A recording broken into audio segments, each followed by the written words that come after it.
জি জি বলুন বলুন, এরকম আমতামতা করতেছেন। আপনি কি জানেন না কারণ পারমিশন ছাড়া ছবি তোলা নিষেধ? হ্যাঁ জানি। তো জানেন তাহলে আমার ছবিটা কেন তুললেন উইদাউট আমার পারমিশন? আমার পারমিশন নিছেন? আশেপাশে কেউ নেই, চলে আসতে কত কেউ আছে? ছি ছি ছি ছি ছি, তুই আমার বোন হয়ে দিনে দুপুরে ছি। ছেলে অনেক বড় ব্যবসায়ী, তুই শুধু সংসার সামলাবি। কি মা, তুমি কথা বলতেছো না কিসের জন্য? মা কিছু বলবে না, ডিসিশন ফাইনাল। কাল সকালে যখন ওরা দেখতে আসবে তখন যেন এই ব্যাপারে কোনো কথা না হয়। মা, আমি বিয়েটা করতে চাই না, আমি বিয়ে করতে চাই না, প্লিজ তুমি কিছু একটা করো। আমি জীবনে যা করতে পারিনি সেটা আমি তোর মাধ্যমে করে দেখাতে চাই।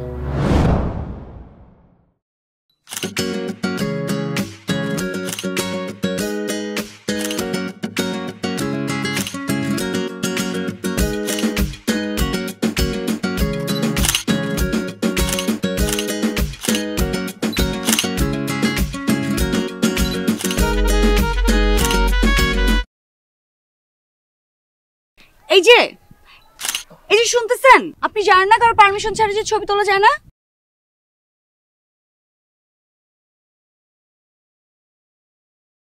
আরে কথা বলতেছেন না কেন? Hello mister. জি জি বলুন। জি জি বলুন বলুন, এরকম আমতামতা করতেছেন। আপনি কি জানেন না কারো পারমিশন ছাড়া ছবি তোলা নিষেধ? হ্যাঁ জানি। তো জানেন তাহলে আমার ছবিটা কেন তুললেন উইদাউট আমার পারমিশন? আমার পারমিশন নিছেন? আসলে শোনেন, এত আমতামতা করে কি বুঝাইতে চাইতেছেন? উইদাউট পারমিশন কারোর ছবি তোলা যে অপরাধ, এটা কি আপনি বুঝতে পারেন নাই? কি আমি ছবি তুলেছি? ও হ্যাঁ, আসলে আমি না, আমার এই ক্যামেরাটা কোনো সুন্দর জিনিস দেখলেই সাথে সাথে ক্লিক করে নেয়। আপনার সাহস তো কম না? এখন আপনি আমার ছবি ডিলিট করেন। ডিলিট করার আগে দেখি আপনি আমার কি কি ছবি তুলছেন। ও হ্যাঁ শিওর, এই দেখুন।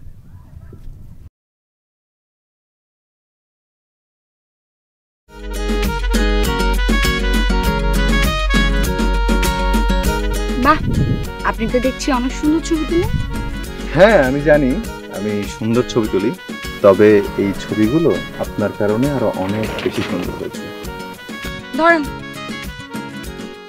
আপনি শুধু সুন্দর ছবিই তুলেন না, খুব সুন্দর করে ফ্ল্যাট করতে পারেন।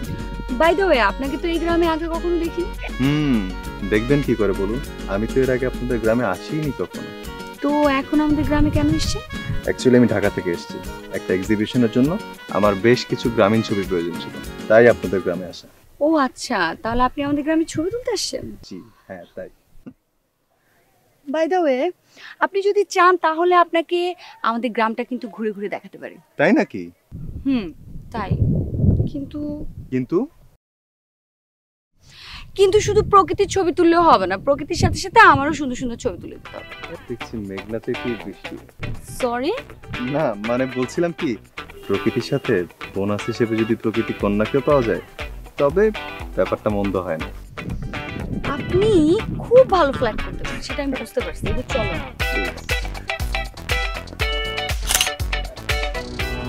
দেখুন অর্ণব, আপনি যে ছবিগুলো পাঠিয়েছেন ছবিগুলো অনেক সুন্দর ভালো ছিল। আমরা এই ছবিগুলো নিয়ে অনেক আশাবাদী ছিলাম, কিন্তু ছবিগুলো তো অনেক সমস্যা আছে। এখন যদি আমি এই ছবিগুলো প্রিন্ট আউট করতে চাই তারপরেও কিন্তু ফেটে যাবে, আর এই ছবিটা কোনোভাবে আমাদের এক্সিবিশন কমিটি থেকে অ্যাকসেপ্ট করবে না। আপনি ব্যাপারটা বুঝতে পেরেছেন? অ্যাকচুয়ালি দেখুন, আমি আনফরচুনেটলি ছবিগুলো কোথাও খুঁজে পাচ্ছি না। আমাকে জাস্ট 5 days সময় দিন, আমি এর মধ্যে আবার ছবিগুলো ক্লিক করে দেব। প্লিজ প্লিজ একটু ট্রাই করুন। আচ্ছা ঠিক আছে, আপনি বেশি সময় নেবেন না। আমাদের ছবিগুলো প্রদর্শনী করার সময় আছে মাত্র 7 দিন, ঠিক আছে? জি, আপনি 7 দিন সময় পাচ্ছেন। Thank you so much. Welcome. তাহলে এখন রাখছি, কেমন? জি।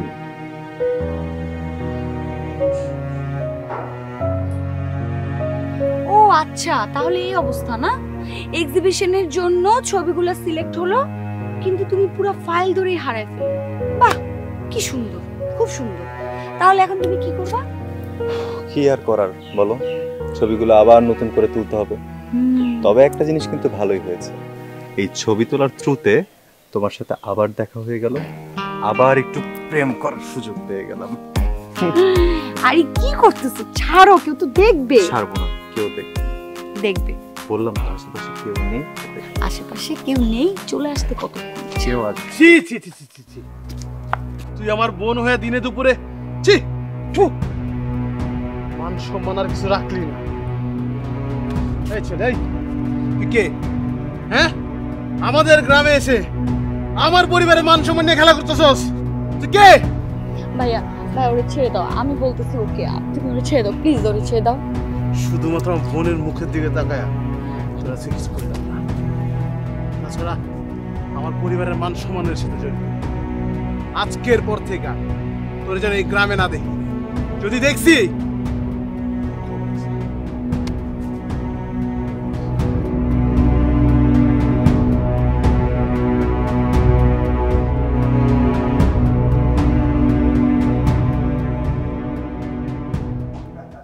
আমাদের আর বেশি দিন এভাবে দূরে দূরে থাকতে হবে না।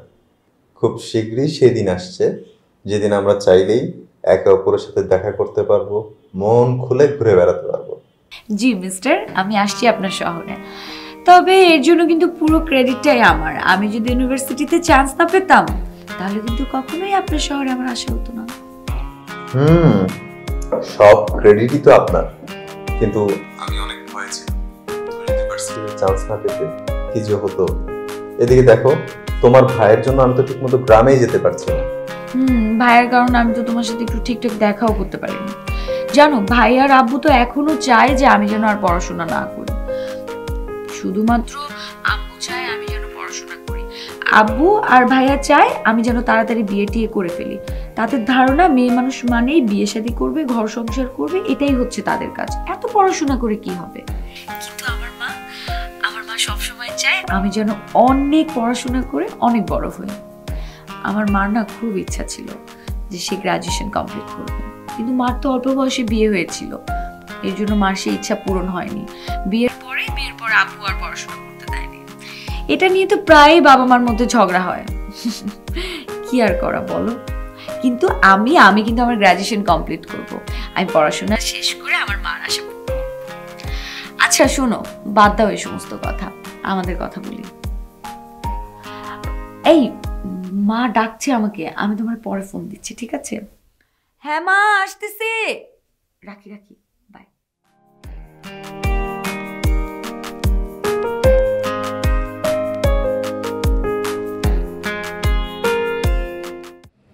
হ্যালো,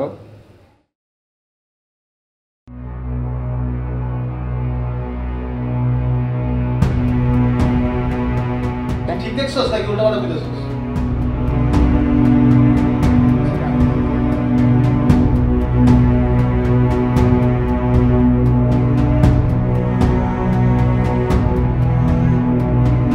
আমি আগেই বলছিলাম ওকে পড়াশোনার জন্য শহরে না পাঠাই। নাও, শহরে গিয়ে পড়াশোনা না করে প্রেম করে বেড়াচ্ছে। মেয়েদের তো পড়াশোনা করে কি দরকার? হ্যাঁ, গ্রামের লোকজন আমাকে ফোন করে তোমাদের মেয়ের নামে উল্টাপাল্টা কথা বলছে। সব দোষ তোমার। হ্যাঁ, তোমার জন্যই এত কিছু হচ্ছে। মেয়েকে শিক্ষিত বানাবো, গ্রাজুয়েট বানাবো। বাহ, এখন নাও, তোমার মেয়ে প্রেমের উপরে গ্রাজুয়েশন করতেছে। দেখো, কে না কে ফোন করে কি বলেছে আর সেটা শুনে নিজেদের মেয়ের উপরে এরকম ধারণা করাটা একদম ঠিক না। ছেলেটা হয়তো মিথ্যে কথাও বলতে পারে, একটাবার মেয়েটাকে ফোন করে জিজ্ঞেস করা দরকার নেই? ওকে জিজ্ঞেস করে কি হবে? সে কি আমাদের মান সম্মান কিছু রেখেছে? আব্বা, তুমি আম্মাকে ভালোভাবে বোঝাও। প্রিয়ন্তী আগে ভাগে যেন এই ব্যাপারে কিছু না জানতে পারে। এই ব্যাপারে যা করার আমি করব, শুধু রাতটা পোহাতে দাও।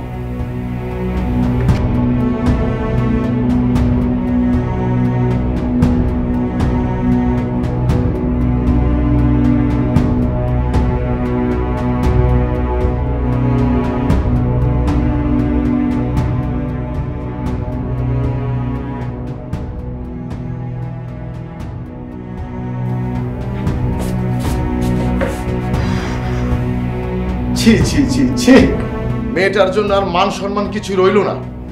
রাস্তাঘাটে বের হতে পারছি না, লোকজন উল্টো পাল্টা কথা বলে বেড়াচ্ছে। কি? কে তোমার উল্টাপাল্টা কথা বলছে? কার এত বড় সাহস? তুই শুধু আমার নামটা খালি বলো, কে বলছে? শোনো বাবা, লোকজনকে বলে কি হবে? লোকজন তো আর মিথ্যে কথা বলতেছে না। আমি ভাবতেছি মেয়েটাকে একবার খবর দিয়ে এনে যদি বিয়ে দেওয়া যায় তাহলে মনে হয় সব সমস্যার সমাধান হয়ে যায়। বাবা, তুমি একটা কাজ করো, তুমি প্রিয়ন্তীকে এখন একটা ফোন দাও। ফোন দিয়ে বলবা তোমার ভীষণ অসুখ, ও যেন তোমাকে দেখতে আসে। এখনই ফোন দেবো? তুমি এক্ষুনি ফোন দাও, আর সাবধান, ও যেন কোনোভাবে বুঝতে না পারে তুমি মিথ্যা কথা বলতেছো। ফোন দাও।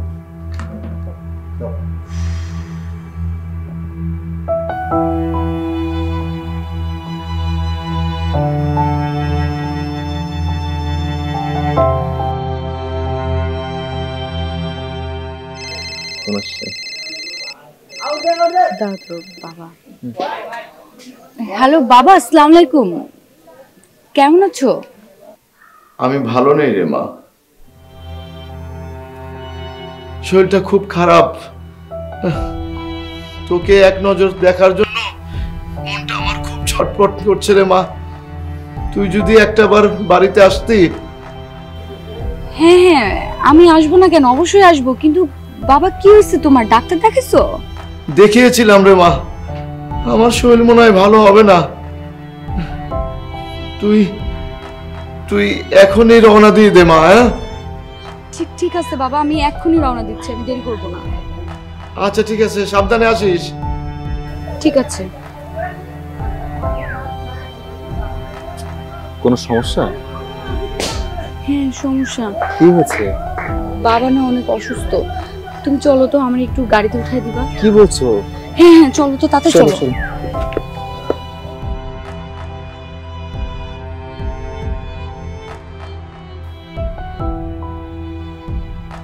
বউ কখন উঠছো গাড়িতে? বললো তো কিছুক্ষণের মধ্যে চলে আসবে। বাবা, তোমার শরীর ঠিক আছে? সবকিছু ঠিক আছে তো? আব্বা তো ঠিকই আছে, তুই তো ঠিক থাকলি না। মানে? মানে আব্বার কিছুই হয়নি, আব্বা সুস্থ আছে। বাবার কিছু হয়নি মানে? বাবা যে আমার ফোন দিয়ে বললো বাবা ভীষণ অসুস্থ, এই জন্য আমি এত তাড়াহুড়া করে আসলাম। তোকে এত কিছু বুঝতে হবে না, আগামীকাল সকালে তোকে দেখতে আসবে, তুই মানসিকভাবে প্রস্তুতি নেই। বাবা ভাই এগুলো কি বলতেছ? আর তুমি কথা বলতেছো না কেন? তোর ভাই তো ঠিকই বলেছে, বিয়ে তো একদিন করতেই হবে। তাছাড়া ভালো একটা ছেলে পাওয়া গেছে, এমন ভালো ছেলে তো সবসময় পাওয়া যায় না। ভালো ছেলে পাওয়া গেছে, চিনি না জানি না, একটা ছেলেকে আমি বিয়ে করে ফেলবো। আর মা, মা তুমি কোনো কথা বলছো না কিসের জন্য? আমি মাত্র ভার্সিটিতে ভর্তি হয়েছি, যদি এখনই বিয়ে শাদী করে আমার ক্যারিয়ারের কি হবে? তোকে তোর ক্যারিয়ার নিয়ে ভাবতে হবে না, ছেলে অনেক বড় ব্যবসায়ী, তুই শুধু সংসার সামলাবি। কি?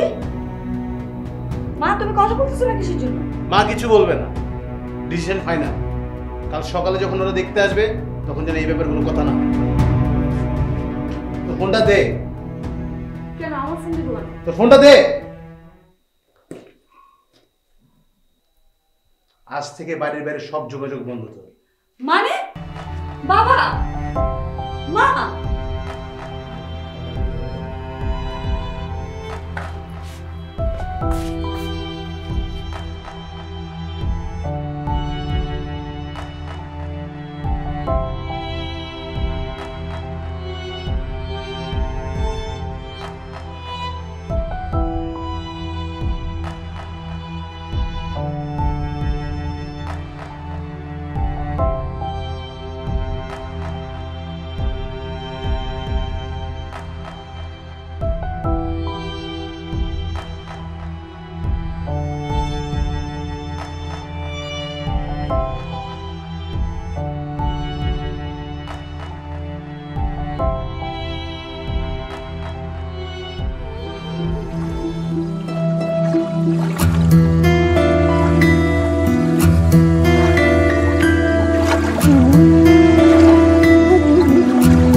তোমার ছায়া পড়েছিল নদীর জলে,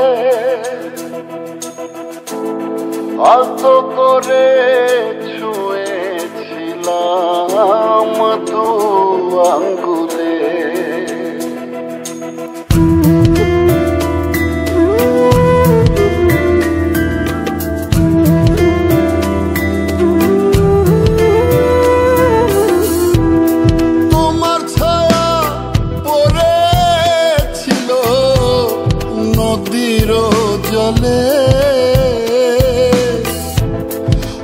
আলতো করে ছুঁয়েছিলাম দু আঙ্গুলে, সেই থেকে এই প্রেম নদীতে আমার আসা যাওয়া। তোমার জন্য বুকের মাঝে আমার এত মায়া বন্ধু, তোমার জন্য বুকের মাঝে আমার এত মায়া।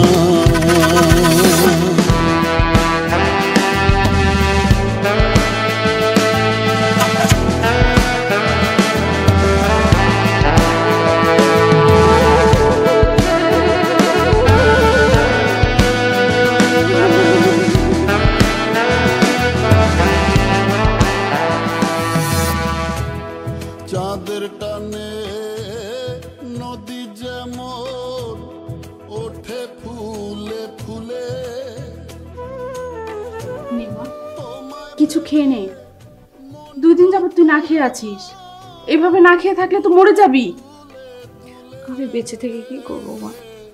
আমি মাত্র ভার্সিটিতে ভর্তি হলাম, তোমরা এখনই আমার বিয়ে দিয়ে দিতে চাচ্ছ। আমি এইভাবে বাঁচতে চাই না, আমি মরেই যাব।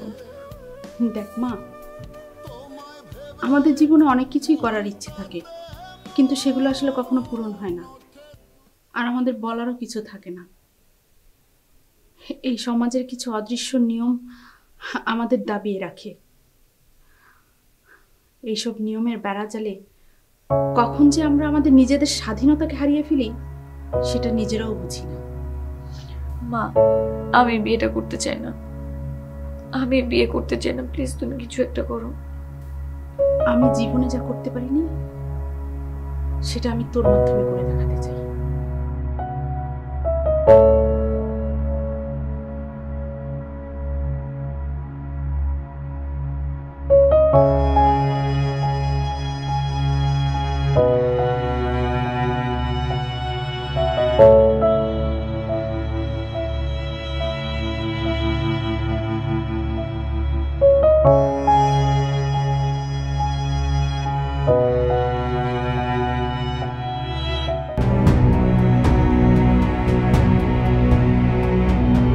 কি হচ্ছে এসব?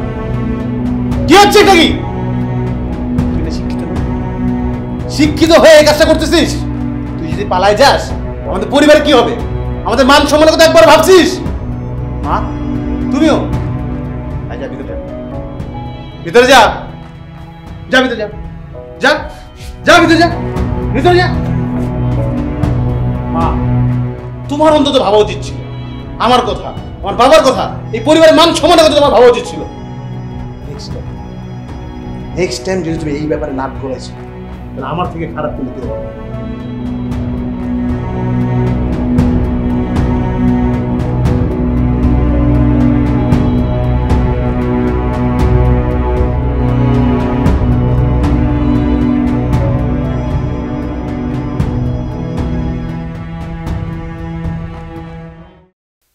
আমি বেঁচে থেকে কি করবো মা? আমি মাত্র ভার্সিটিতে ভর্তি হলাম, তোমরা এখনই আমার বিয়ে দিয়ে দিতে চাচ্ছ। আমি এইভাবে বাঁচতে চাই না, আমি মরেই যাব। মা, আমি বিয়েটা করতে চাই না, আমি বিয়ে করতে চাই না, প্লিজ তুমি কিছু একটা করো। আমি জীবনে যা করতে পারিনি সেটা আমি তোর মাধ্যমে। তোমার ছায়া পড়েছিল নদীর জলে, আলতো করে ছুঁয়েছিলাম দু